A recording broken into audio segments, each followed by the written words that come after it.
I'm Sheldon with OESD, and I'm bringing you the embroidery buzz. So what's going on today?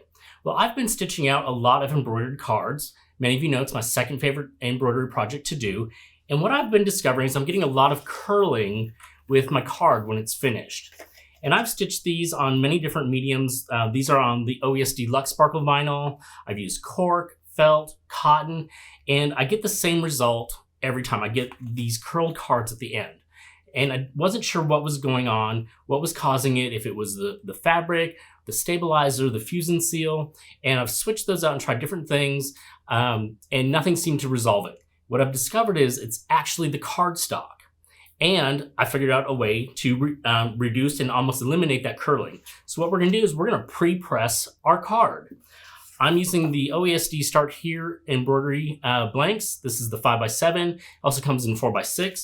But you're just gonna place that down on your perfect embroidery press cloth because every time we press, we use that.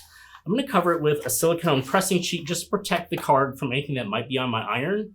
And with a medium hot iron, you're just gonna place that over the card about 5 to 8 seconds in each spot until you get the entire card. And you don't need to apply any pressure. In fact, it's better that you don't so you don't make any indentations on your card. And just heat that evenly, 5 to 8 seconds again in each spot. And then let that just cool in place. And it's just gonna relax and it's gonna be great. Go ahead and do your stitch out on whatever you're stitching on, then apply fusion seal to the back of that, fusion seal it to the card, and it's gonna come out great. No curling, and we have solved all of your card problems. Happy stitching on your embroidered cards.